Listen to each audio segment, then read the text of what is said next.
안녕하세요. 수요일 아침 말씀 묵상 시간에 오신 여러분 진심으로 환영합니다. 오늘 아침도 하나님의 말씀을 묵상함으로 또 힘차게 시작할 수 있는 귀한 하루 될 수 있길 바랍니다. 오늘 우리에게 주시는 하나님의 말씀은 사도행전 13장 24절에서 37절의 말씀인데요. 제가 읽도록 하겠습니다. 사도행전 13장 24절에서 37절. 그가 오시기에 앞서 요한이 먼저 회개의 세례를 이스라엘 모든 백성에게 전파하니라. 요한이 그 달려갈 길을 마칠 때에 말하되 너희가 나를 누구로 생각하느냐? 나는 그리스도가 아니라 내 뒤에 오시는 이가 있으니 나는 그 발에 신발끈을 풀기도 감당하지 못하리라 하였으니 형제들아 아브라함의 후손과 너희 중 하나님을 경외하는 사람들아 이 구원의 말씀을 우리에게 보내셨거늘 예루살렘에 사는 자들과 그들 관리들이 예수와 및 안식일마다 외우는 바 선지자들의 말을 알지 못하므로 예수를 정죄하여 선지자들의 말을 응하게 하였도다. 죽일 죄를 하나도 찾지 못하였으나 빌라도에게 죽여달라 하였으니 성경에 그를 가리켜 기록한 말씀을 다 응하게 한 것이라. 후에 나무에서 내려다가 무덤에 두었으나 하나님이 죽은 자 가운데서 그를 살리신지라. 갈릴리로부터 예루살렘에 함께 올라간 사람들에게 여러 날 보이셨으니 그들이 이제 백성 앞에서 그의 증인이라. 우리도 조상들에게 주신 약속을 너희에게 전파하노니 곧 하나님이 예수를 일으키사 우리 자녀들에게 이 약속을 이루게 하셨다 함이라. 시편 둘째 편에 기록한 바와 같이 너는 내 아들이라 오늘 너를 낳았다 하셨고 또 하나님께서 죽은 자 가운데서 그를 일으키사 다시 썩음을 당하지 않게 하실 것을 가르쳐 이르시되 내가 다윗의 거룩하고 미쁜 은사를 너에게 주리라 하셨으며 또 다른 시편에 일렀으되 주의 거룩한 자로 썩음을 당하지 않게 하시리라 하셨느니라.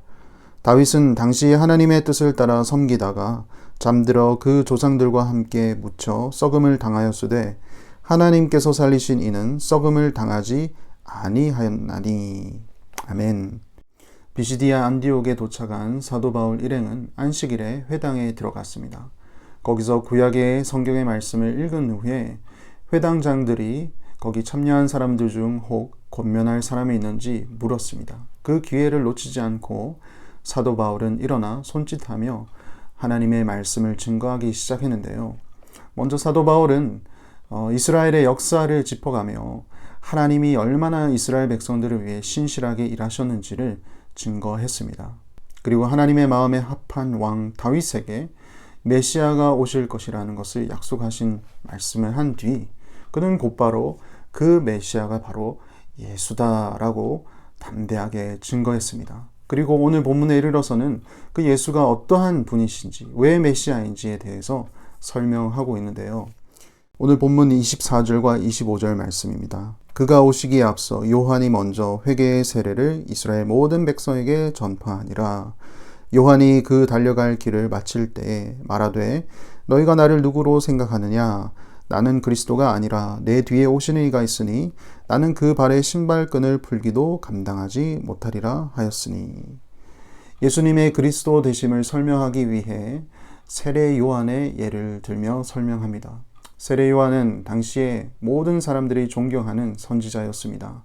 그리고 세례 요한 당시 그를 따르던 사람들은 그가 메시아가 아닌가라고 생각할 정도였습니다. 이에 세례 요한은 선을 긋죠. 저는 그리스도가 아닙니다. 저는 메시아가 아닙니다. 제 뒤에 오시는 이가 바로 메시아인데 저는 그분의 신발끈을 매는 것도 푸는 것도 감당할 수 없는 사람입니다. 세례 요한의 뒤에 오신 이가 누구죠? 바로 예수님입니다. 이 예수님이야말로 늘 안식일에 회당에서 읽었던 선지서에 기록된 예언된 메시아다라고 사도 바울이 이야기를 하는 것입니다. 그것은 사도 바울의 이야기가 아니라 세례 요한의 이야기다라는 것이죠. 그러나 아이러니하게도 메시아, 즉 구원자가 이 땅에 오셨음에도 불구하고 이 땅에 나타내 보이셨음에도 불구하고 당시 사람들은 메시아를 알아보지 못했습니다. 믿지 못했습니다. 오히려 예수님을 정죄하기 시작했고 빌라도 총독에게까지 가서 예수를 십자가형에 처해야 된다라고 외치기까지 했습니다. 그리고 끝내 예수님을 십자가에 매달아 죽였습니다. 하지만 이 또한 성경에서 예언된 그대로입니다. 나무에 매달아 죽였지만 성경대로 그는 사흘 만에 다시 부활하셨습니다. 그리고 부활하신 예수님은 갈릴리로부터 예루살렘까지 함께 올라간 여러 사람들에게 여러 번 보이셨습니다. 그때 예수님을 본 사람들이야말로 진정한 목격자요, 그리고 증인인 것이죠. 그렇게 사도 바울이 설명하며 시편과 선지서의 글을 다시 인용하며 이 예수님이 정말로 메시아라는 것을 다시 한 번 더 확인시켜 줍니다. 예수님은 하나님의 아들이시고, 그리고 그는 죽었으나 썩지 아니할 새로운 몸으로 다시 부활하신 분임을 사도 바울은 담대하게 증거했습니다. 당시 모든 유대인들이 존경했던 다윗 왕조차도 그는 무덤에 들어갔고 그 몸은 썩었지만 하나님께서 살리신 이 예수는 다시 살아났고 더 이상 썩지 아니할 새로운 몸으로 부활했음을 그는 알렸던 것이죠. 사랑하는 성도 여러분, 오늘은 비시디아 안디옥에서 사도 바울이 예수님이야말로 그토록 기다렸던 메시아이심을 담대히 전하는 내용을 가지고 함께 묵상을 했습니다. 구약의 선지서에서 끊임없이 메시아가 오실 것임을 예언했고, 때가 찼을 때 하나님은 당신의 아들 예수 그리스도를 이 땅에 보내어 주셨습니다. 하지만 사람들은 예수님을 메시아로 바라보지 못하였고 오히려 그를 잡아 죽였습니다. 그토록 기다려왔던 메시아이지만 정작 메시아가 나타났을 때 그들은 메시아를 알아보지 못했습니다. 저는 잠깐 이 대목에서 좀 생각에 잠겼습니다.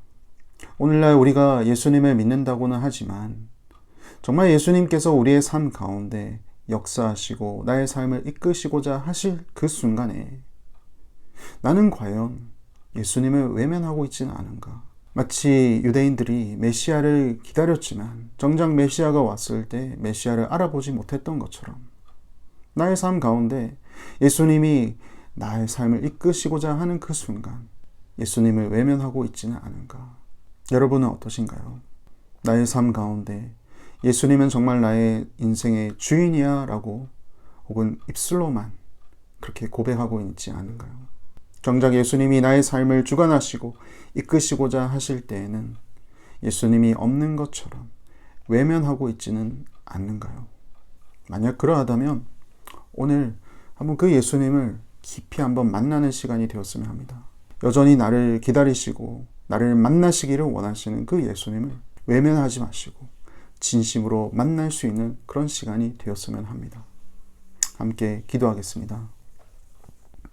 하나님 감사합니다. 오늘은 사도 바울의 설교를 통하여 우리 예수님께서 참 구원자요 메시아임을 다시 한번 알려주신 것 감사합니다.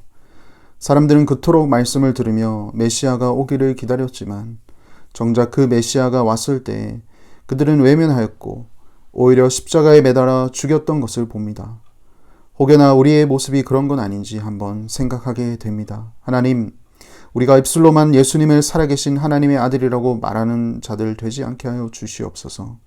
예수님이 정말 나의 하나님이요 나의 주인 되심을 인정하며 내 삶의 매 순간순간의 생각과 행동이 그런 고백으로 나타나질 수 있도록 우리의 마음을 주장하시고 우리는 진심으로 주님이 우리와 함께 계심을 믿으며 살아갈 수 있도록 주께서 인도하여 주시옵소서. 그래서 주님과 함께하는 삶의 기쁨과 감사를 날마다 느끼며 살아가게 하여 주시옵소서. 예수님 이름으로 기도합니다. 아멘.